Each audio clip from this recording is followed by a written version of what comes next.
Tapi yang satu pertanyaan penting adalah apa yang bisa kita pelajari dari peristiwa yang terjadi pada akhir November ini? Dan apa yang mesti pemerintah lakukan dengan peristiwa yang sudah kita lewati juga? Ya, ini menjadi momen yang sangat penting untuk merefleksi dan mempelajari apa yang sedang terjadi di bencana Sumatera ini gitu ya. Karena tadi aktivitas manusia lah yang kemudian merusak bumi gitu.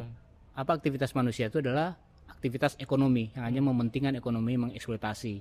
Nah, sehingga kemudian dalam konteks untuk memastikan bumi ini aman gitu ya, kita harus memastikan supaya bumi ini tidak melebihi 1,5 derajat. Dan Indonesia itu juga menjadi bagian dari negara yang berkomitmen untuk menahan laju pemanasan atau Kenaikan suhu itu. ya menahan suhu global itu di bawah 1,5 derajat. Nah, apa yang kemudian harus diambil? Menurut saya ini adalah soal pendekatan struktural. Karena pendekatan struktural itu kan merubah sistem. Nah, Indonesia itu juga sudah berkomitmen untuk menurunkan emisi gitu ya dari sektor tata guna lahan termasuk deforestasi, kemudian juga merubah berkomitmen untuk transisi energi dengan menggunakan bahan bakar fosil fuel gitu ya, yang kemudian merubah kepada energi terbarukan gitu ya.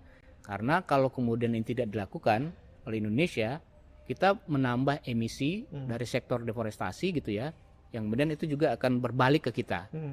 Kita bisa belajar lagi dan menggunakan kasus-kasus ini untuk melakukan evaluasi terhadap investasi-investasi yang berbasis lahan yang kemudian itu merusak lingkungan hutan gitu ya.